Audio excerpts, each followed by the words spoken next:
Hi,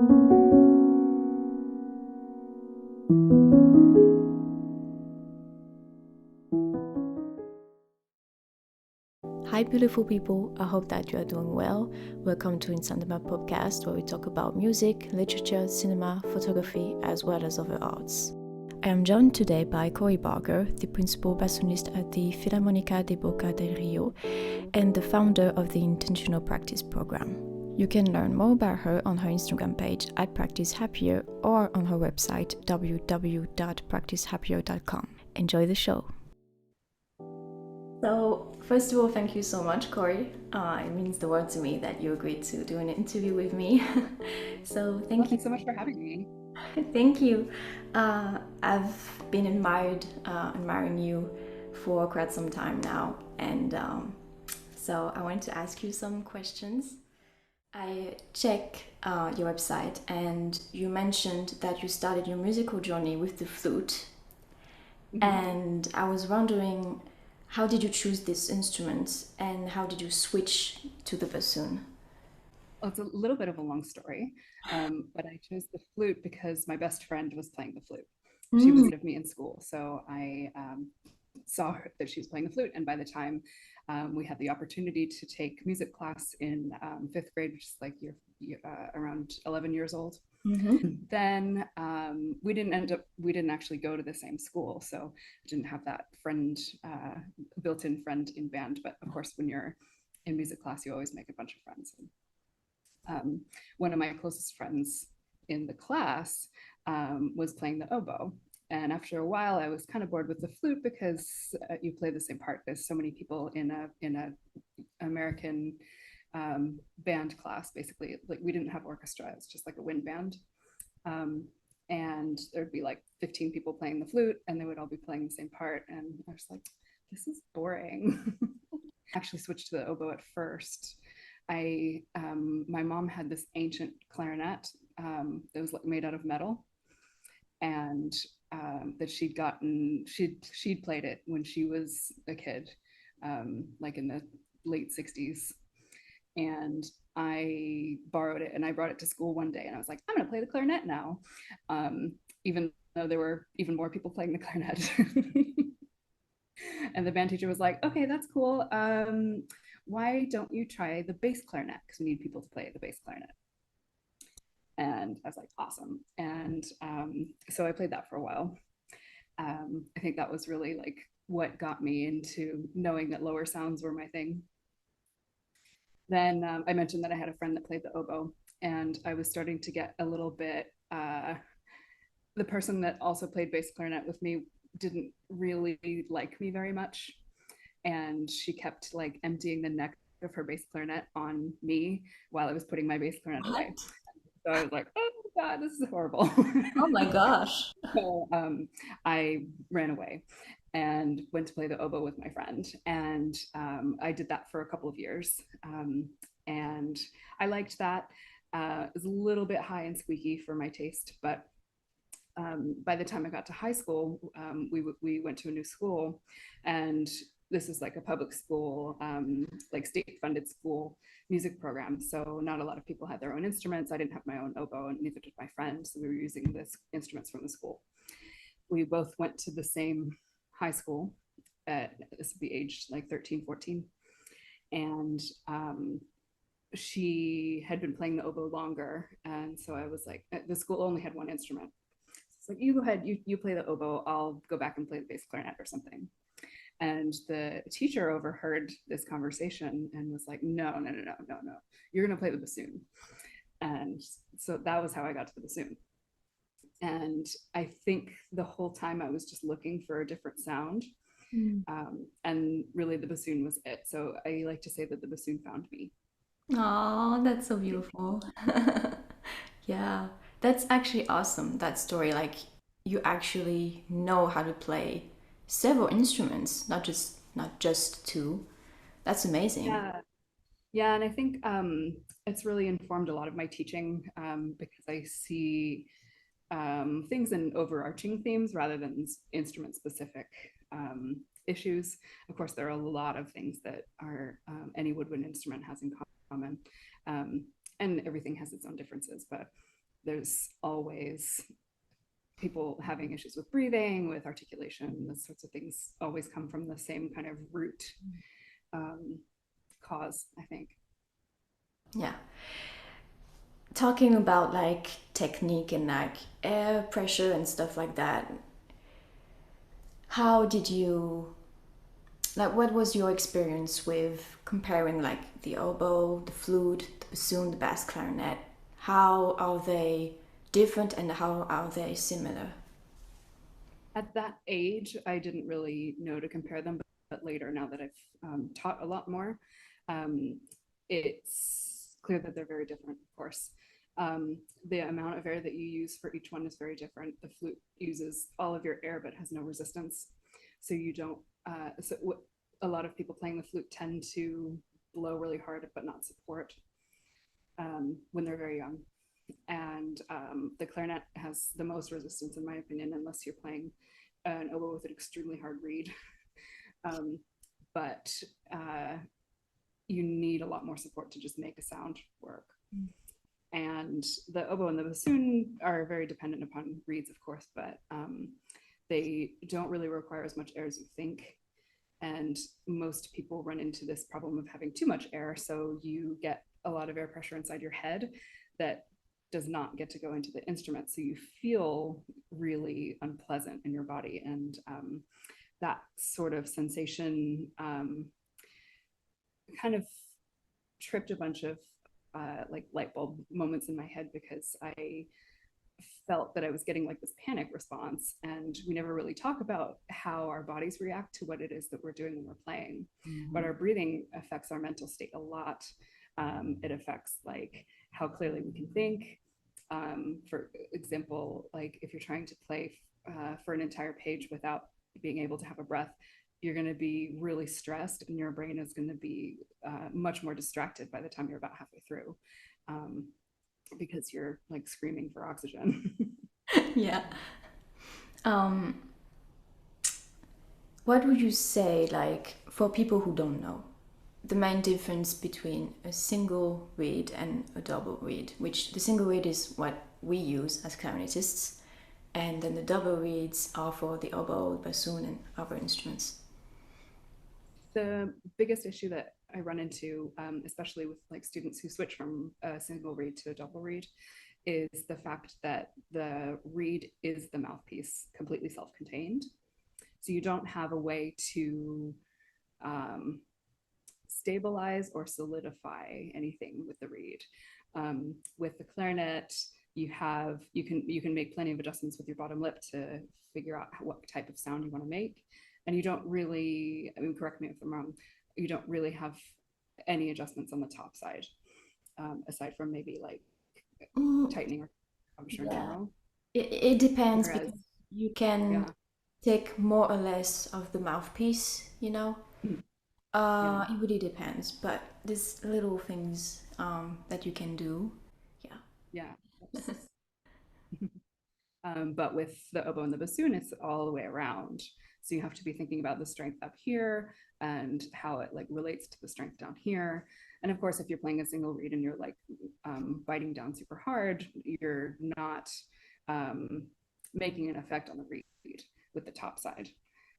But like basically, you can bite as hard as you want, and there's always going to be space between the reed and the mouthpiece at the opening of the mouthpiece. If you bite down on a double reed really hard, it's just going to close up and you're not going to be able to get any air through at all. So you get the sensation where you feel like you're blowing against a wall. And people are, especially really young students, end up thinking that the reed is actually too hard when they've just clamped down on it so much they can't blow through it at all. So I think that's really interesting. What was the most challenging instrument, sorry, that you played? I don't want to be biased with bassoon. Why? Just because of the fingering scheme and the reed. You have a lot more leeway with a bassoon reed than an oboe reed, of course. Like if you're going to make adjustments on it and scrape it, you can make some mistakes, and there are ways that you can like make up for those mistakes. Whereas on an oboe reed, there's just a lot less material to work with. So if you mess something up, it's kind of like game over. So in that sense, the oboe is more difficult, but the oboe only has like, it has less than 2 octaves that you play in usually, and the bassoon has 3.5. So it's just a lot more notes to be responsible for. Dealing with the low and the high range, I think is more difficult. The fingerings are crazy. So yeah, a lot of How? the fingerings don't make a lot of sense. Yeah. Whereas on something like clarinet, where you do have a huge range, Mm. um, the fingerings are much more logical. Mm. How are they crazy? Like, are they crossed fingerings, like on the Yeah, lots of recording? cross Really? fingerings, lots of, yeah, lots of extra keys. Like every finger has a key, at least one key. I'm trying to think. There's only, yeah, the third finger on the left hand is the only finger that is only responsible for one thing.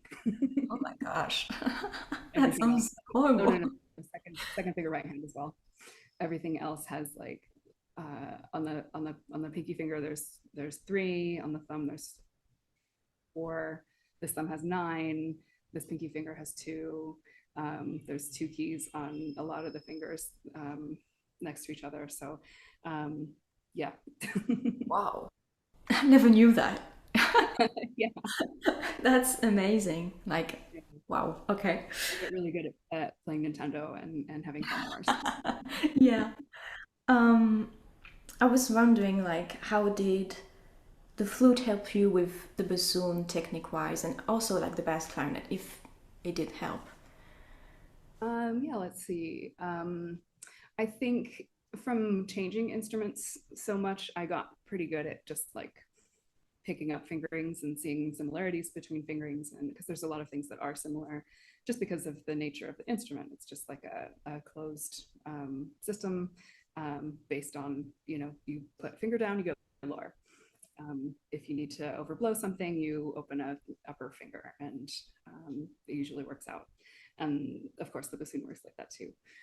Um, so as far as that goes, I think it was just like being able to, or getting used to adapting and changing from one instrument to another is quite useful on the bassoon, because we have a lot of alternate fingerings too. And of course, the bassoon isn't the only one that has alternate fingerings, but I like to scare my students with my fingering book, which unfortunately I don't have here with me, but it's like this thick. Oh my gosh. Has one fingering per page, and it's got trill fingerings and everything. But for our high F sharp, there's 37 different fingerings, so lots of options. Wow. I'm learning so much. Like, Yeah, the bassoon is crazy. I never thought that fingerings, on the bassoon would be that complicated, to be honest. Yeah, a lot of them are very instrument dependent, so not everything would work on every bassoon. Um, and plenty of bassoons have slightly different key work. And then also there's the difference between the French bassoon, which I'm sure you're familiar with, and the German style bassoon. There's a lot of fingering differences there too, Mm. but plenty of like I would sometimes use some French fingerings for trills because they work a little bit easier. Um, there's always like another option to help tune something or to help something speak better. Okay. Um, you are very aware of your health as a musician, and I was wondering what was the biggest lesson that you've learned about yourself physically and mentally, and how do you take time for yourself as a professional musician? It's a great question, and probably lots of side quests we can take with that question. But I, the biggest thing that I think that I've learned about myself is that I tend to not notice um, pain until it's a problem. I have kind of a high pain threshold, and I get very used to just ignoring sensations in my body that are consistent. Don't do that. Don't be like me.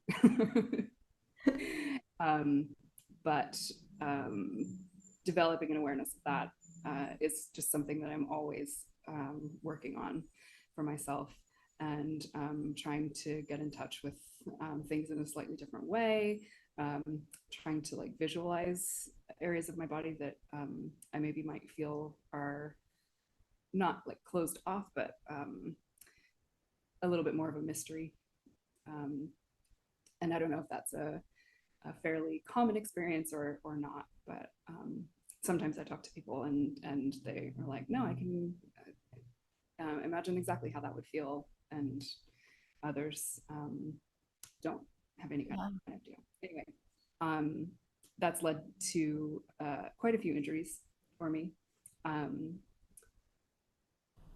Also because of the culture that we have in classical music, where we're just expected to keep working and to push through pain and to not admit that we have injuries.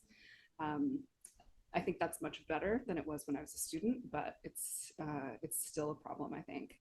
None of us want to be seen as unreliable. So we always will push through any kind of injuries that we might have.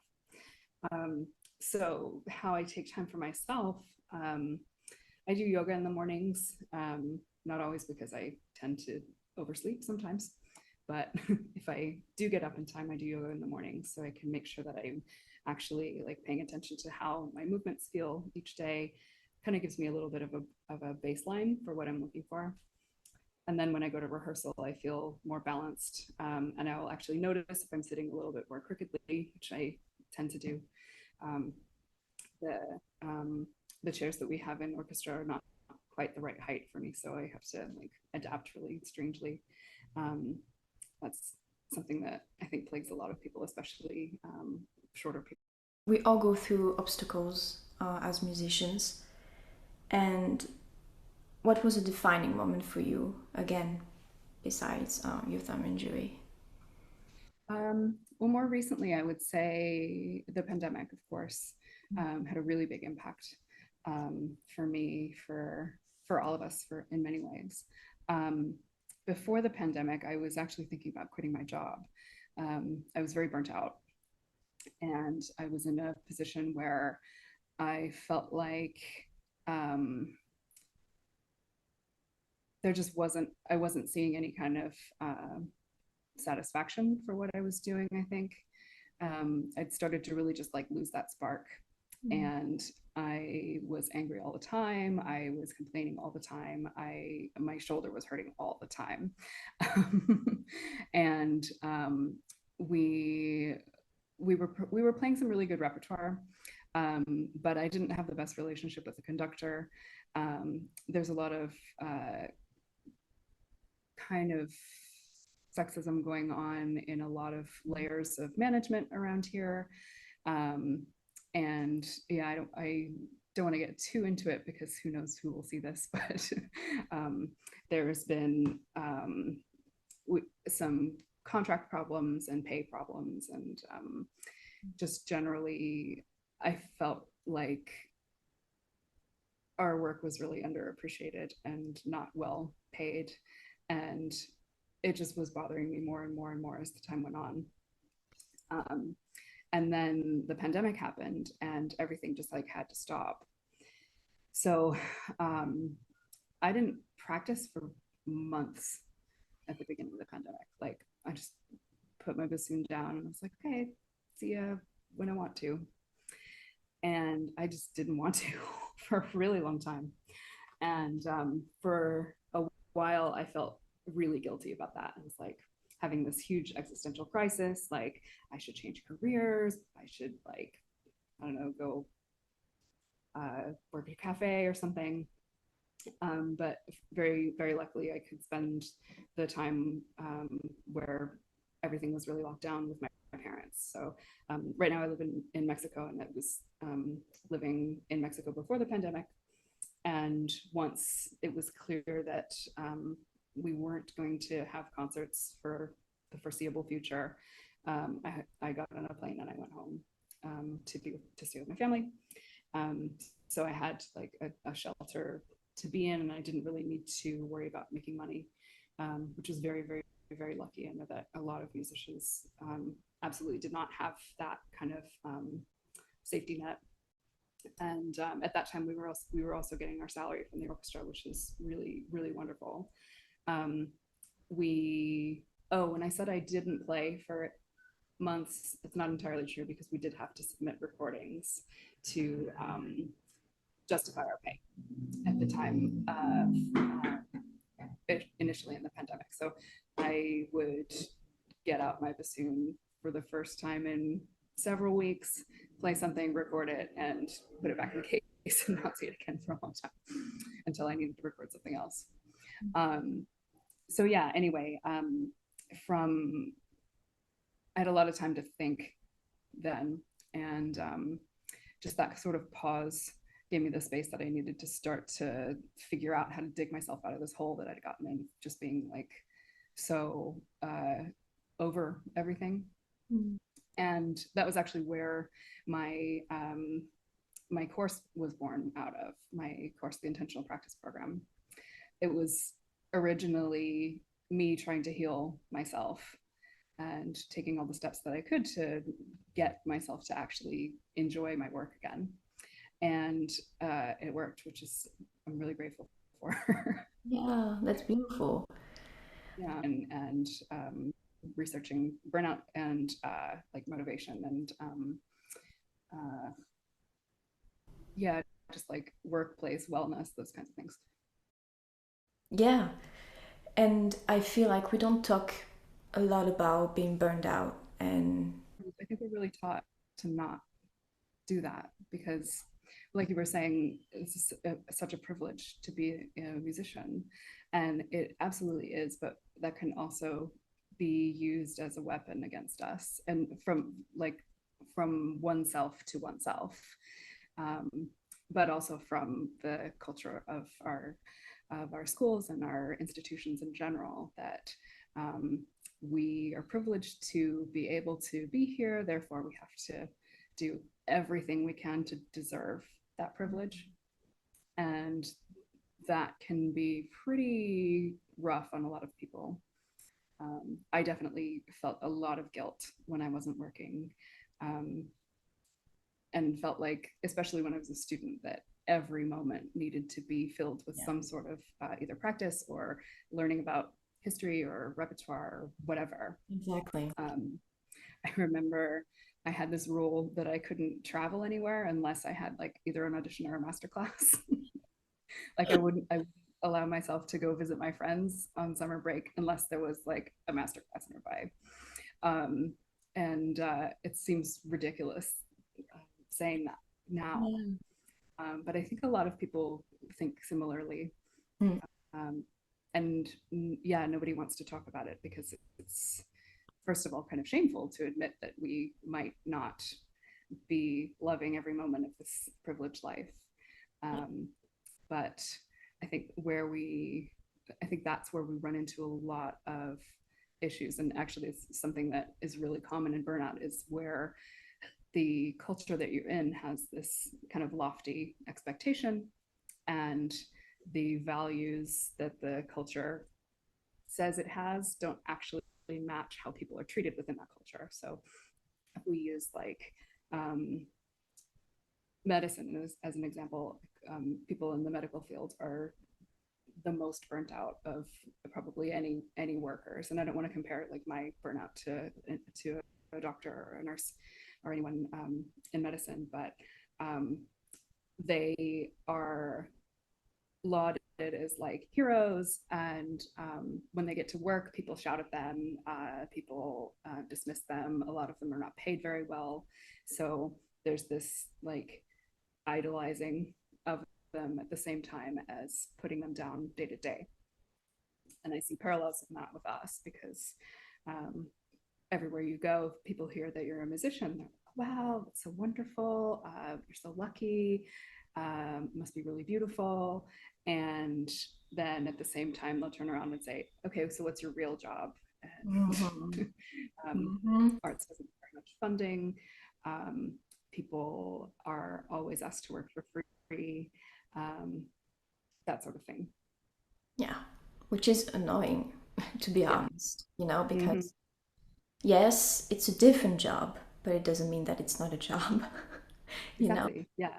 It's labor. And the more that I uh, read about um, like the history of labor, and the more that I probably just the older that I get as well, the more that I really see musicians as workers versus like artists. and not to say that we're not artists, but we're more like the artisan class or the working class than we are of like a, I'm having a hard time articulating this point. Um, one of the one of the reasons that we always wear dinner jackets, tuxedos in performances is so that we look good for the people who are watching, just like waiters at a fancy restaurant. And I see that parallel between, like, we're in the service industry essentially, and we kind of get paid like it, but we don't have the same sort of culture, I think. And not to belittle the service industry at all. Like, those are some of the hardest jobs out there. But I think the class divide there is really interesting and something we should talk about more. Yeah, definitely. What are some lessons that you learned as a professional musician? So many. One, don't work for free. Sometimes that does have benefits. So I'll say, like, with a caveat, if it's for friends, fine. If it's for a situation where you think there will be pay later, there usually won't be. So I would generally advise against working for free unless you have some kind of social reason, or I guess maybe if they're playing great repertoire that never comes around. But even then, I think they should be paying you because this is work. Besides that,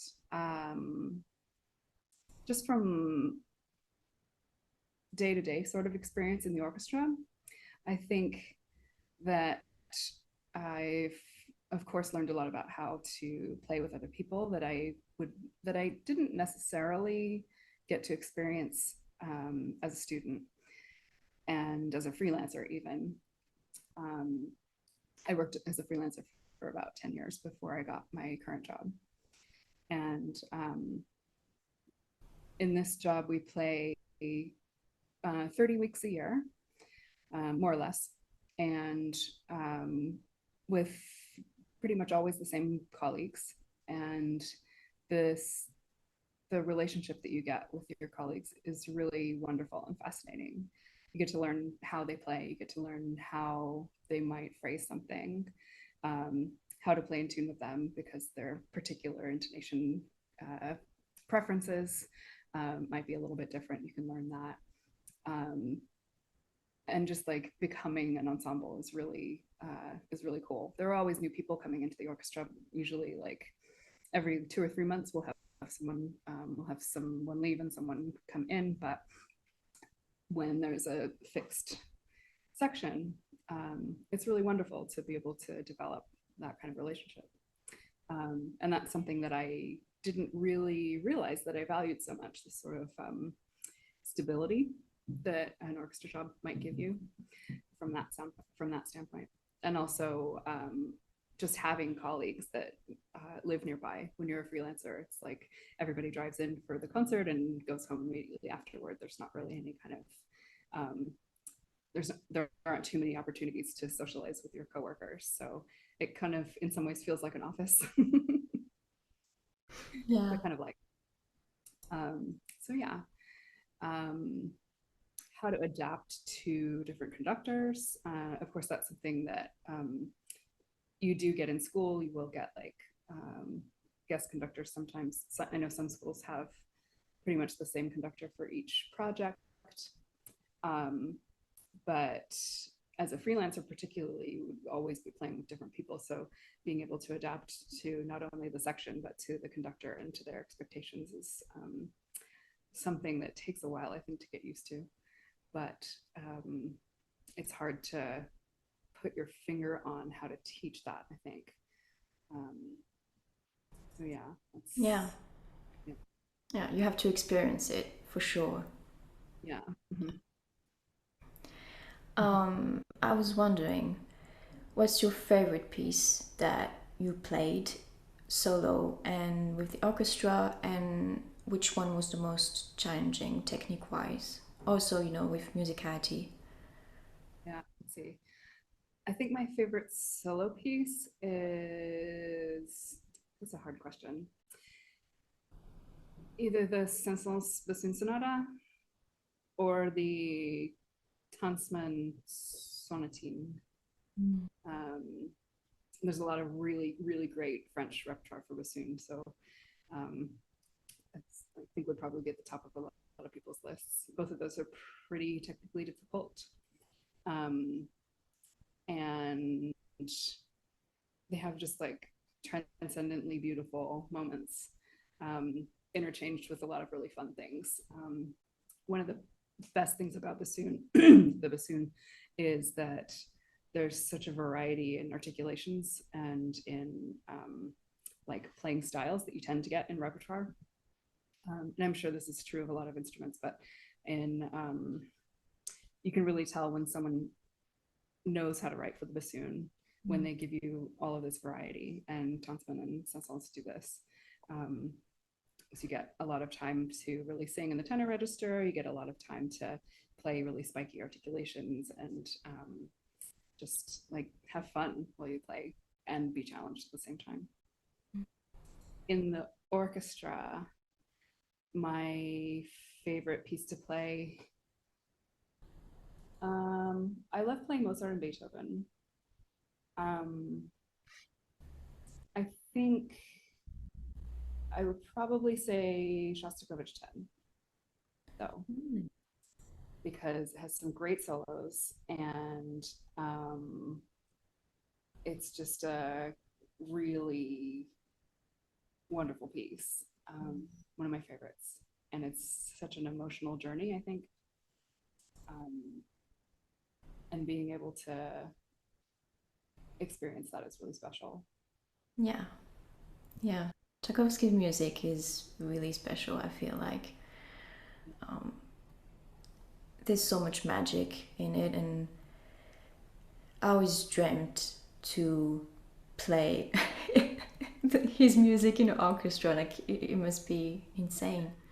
So, Yeah, yeah. Well, there's so many things where it's just uh, so special. I don't think there's anything really like sitting in the orchestra. yeah. Um, like you could go to a concert and that's cool, but just it's so different. Just sitting right in the middle where we sit is great. Yeah. Um, what would you say is the most exciting thing with playing with other people? Playing with other people. Um, I think that there's still so much that's unexpected. People will surprise you all the time, and whether it's on purpose or not is really exciting. Like even when mistakes happen or accidents happen on stage, it's always really exciting. My first job was with an opera company, and that was really fun. There's always something completely crazy that happens pretty much every night, and um, like people will not come in, so someone has to improvise something until they do. Things will fall off the stage.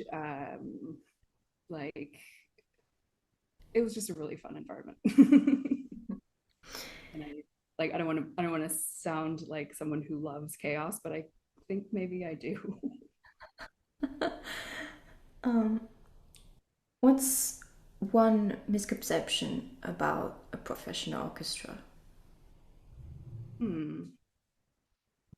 That our work starts and ends in rehearsal. Mm. And I would say that's a misconception from the general public, not from other musicians. So if you want a misconception from musicians' standpoint, I would say that it's, how do I put this? I think that pretty much anybody who's at the level of coming to a professional audition can do the job. Mm. And having the job is what gets you to the point of being good at the job. there's so little that an audition would tell you about how good of a colleague you are, about how to blend with other people, about like all manner of things that happen in a workplace like an orchestra. And of course, you need to be able to play well, but when you get to the point where you have graduated music school and you are capable of like playing your instrument without any disasters happening, I really think most of the readiness for getting a job, for having a job, comes from getting the job. I hope that was clear. Yeah, no, it is, and it's so refreshing actually to hear. Yeah, I've been to a lot of auditions where no one gets hired. There's a lot of reasons for that, but most of the time it just makes me so angry because any one of those people that was at the audition could have done the job just fine. And especially when it's like a smaller ensemble, it's like who are you looking for? Who do you think is going to come to this audition next time? You know, in there's so much development that happens, particularly like in the section, for a person that, I mean, I feel like I could play completely differently than I did before I got my job, and even probably 6 months in was a very different player.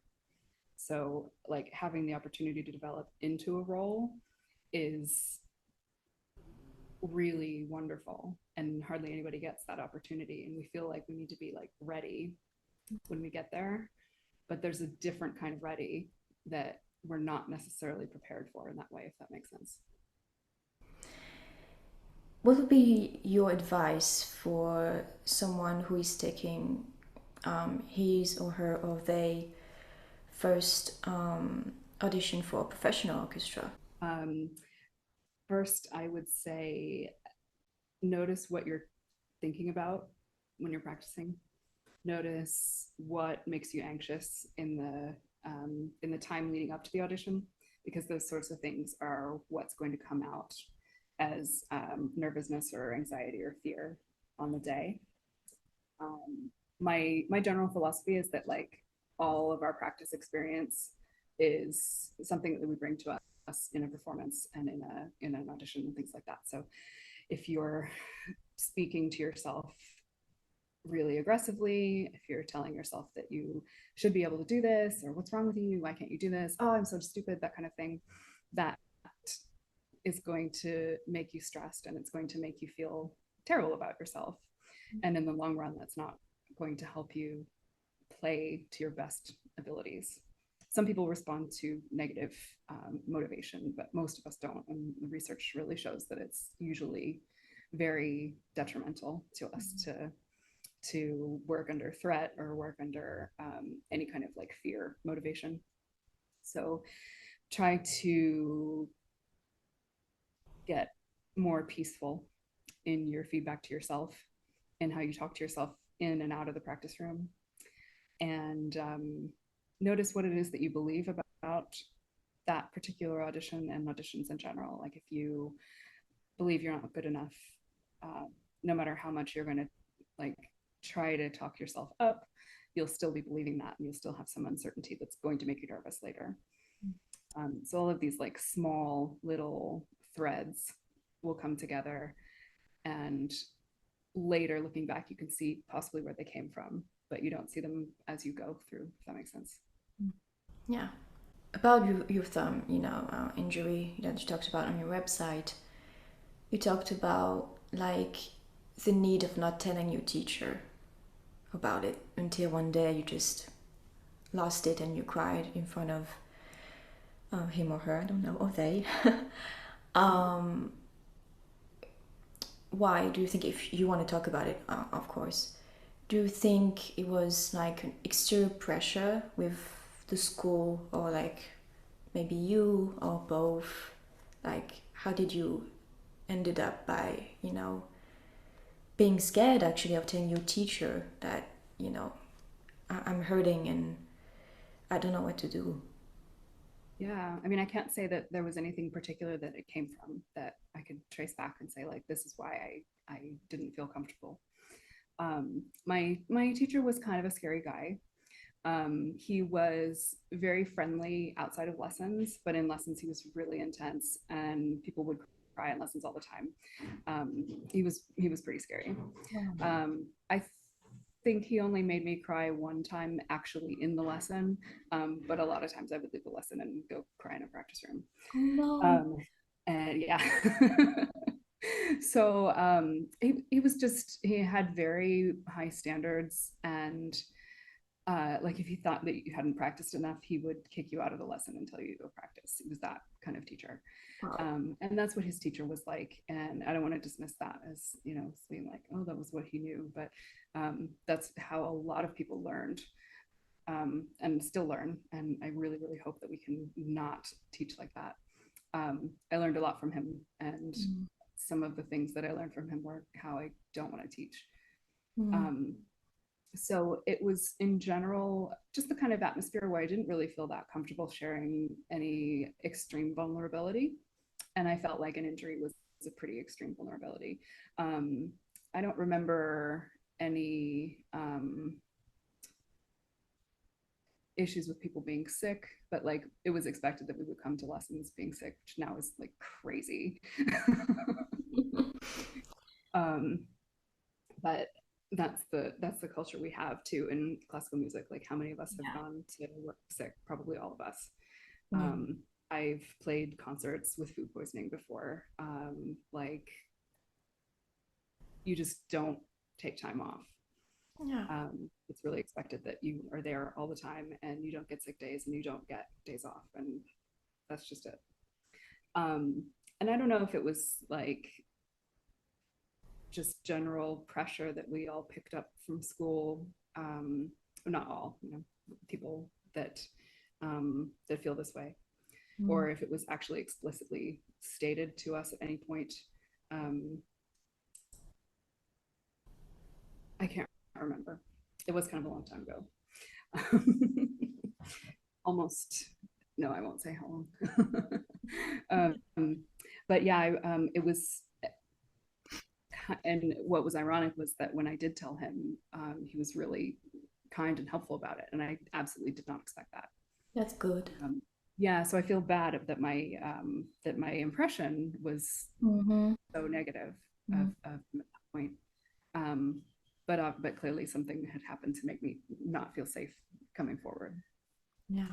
And also I think that there were other people in the school at the time who had injuries who were just like, okay, well, my thumb hurts, I got to keep playing. There was a flute player who had carpal tunnel pretty bad, I think, and she would just keep practicing, and it was just what we did. And yeah, don't be like us. If you feel pain, there's a problem. It's not something that we should push through. It's not like no pain, no gain. Pain's your body trying to tell you something. Yeah. And our instruments are not designed to be like ergonomic, especially if you have small hands. Most instruments were designed by men for men, and plenty of instruments are just extremely awkward. I don't know if you've ever played any like classical clarinets or Yeah. there's a lot of those, like on the Baroque bassoon, it's almost impossible for me to reach the third finger tone hole on the left hand. It's just such a stretch. It's so awkward. Yeah. But yeah, it's like a lot of this career was not really designed for people who aren't male. So I'm not sure where I was going with this. Oh yeah, the instruments weren't designed for you, so don't like twist yourself into knots trying to adapt to something that was not ever meant to fit your hand. Don't like hurt yourself to do that. There are ways to adapt. There are ways that you can make adjustments to your instrument, make adjustments to your posture, to how you carry your instrument that are maybe not traditional, but would help you a lot. And there's no shame in that, but I think a lot of people would look down on some adjustments. There's an oboist named Alex Klein. He used to be in Chicago. and I think now he's in Calgary. He had focal dystonia, and he had to leave his job, and it was a very serious issue where he lost control of some of his fingers, um, and can be like a repetitive strain injury, but a lot of times they don't really know what causes it. And anyway, he stopped playing for quite a long time, for years, and now that he's playing again, he made an adaptation to. Did I mention he's an oboist? He made an adaptation to one of the keys on his oboe by gluing a coin to one of the keys, just to make it so that his fingers could fit more easily, and be in an angle that was more conducive to how his hands worked. And I think a lot of people would be like, why'd you do something so ridiculous to your instrument? But it helps you. It helps you. So Yeah. so yeah, I forgot what the question was. It's okay. It's so interesting because that's something that actually I've been thinking about a lot. I was so used to sing, and one of the first things that you learn as a singer is you have to take care of your voice because it's your instrument. Mm-hmm. You have to take care of your body because it's your instrument. And why don't we say the same for people who play whatever, the violin, the clarinet, the guitar, our Yeah, entire body is our instrument, even if we are not singers. So you have to take care of your body, and you also have yeah, to take care of your mind because you work with your mind, you know? yeah, exactly. So, Like your mind is your body too, and your body is your instrument. And yeah. yeah, it's crazy that we don't prioritize that more than we do, and that's definitely one of my missions in life, to change that. Because I mean, well, like from a practical standpoint, the reason that anybody could pick up any instrument and sound different than the next person is because of your body.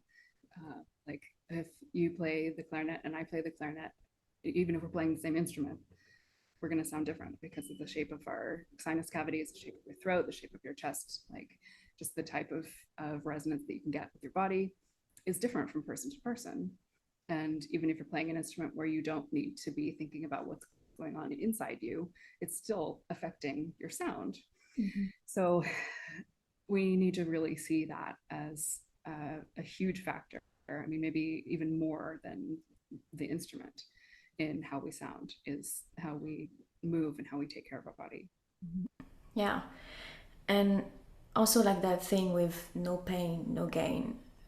With Mm-hmm. my experience, like there's so much competition and emphasis on competition, at least at my conservatory, that you kind of feel pressured to work even harder, not smarter, you know, Definitely. harder, Yeah, when absolutely. you actually have Yeah, to and it's be interesting. smarter, Yeah. for so many things.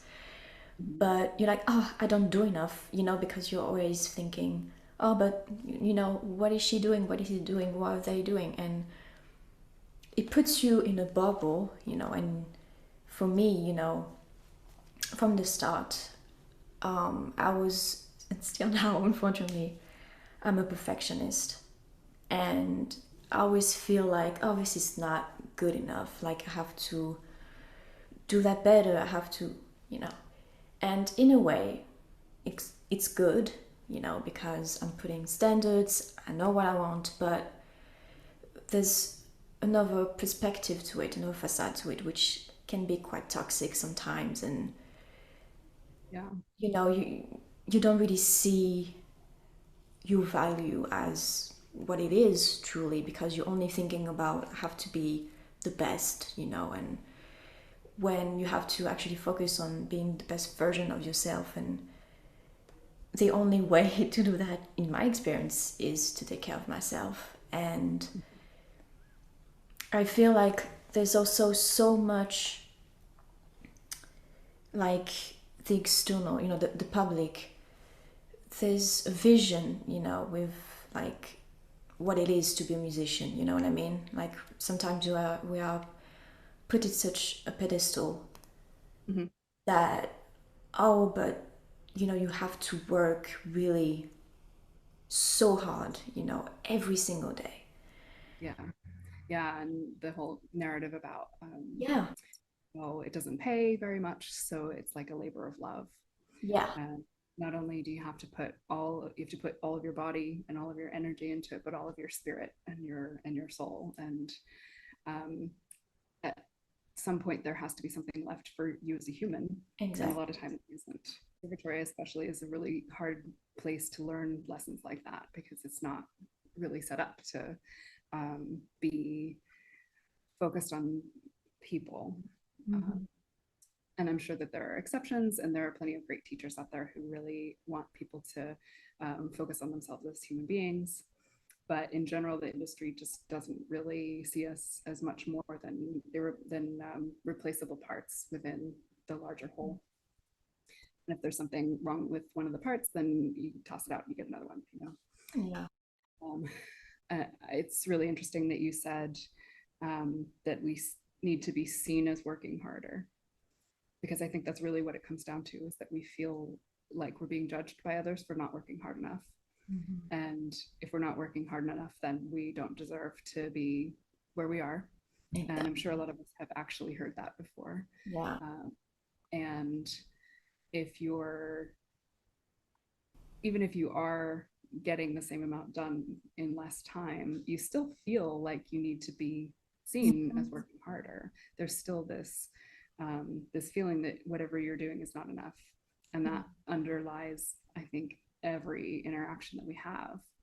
So figuring out how to reassure yourself, how to nurture yourself, how to love yourself in that situation is very difficult, but it's very, very important. Yeah. So to wrap up, um, if there's one crucial advice that you would give to other musicians, students or professionals, what would it be? Um, well, I said this before, but I think just look at how you're talking to yourself.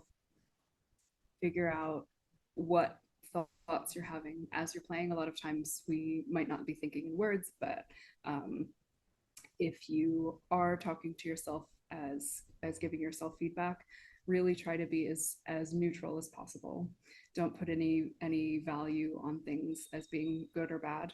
I know that seems extremely counterintuitive, but there's no way to exactly quantify what is good and what is not. Mhm. um, I tend to put things in terms of, oh, that's not quite what I was going for, or I would rather that this happen this way.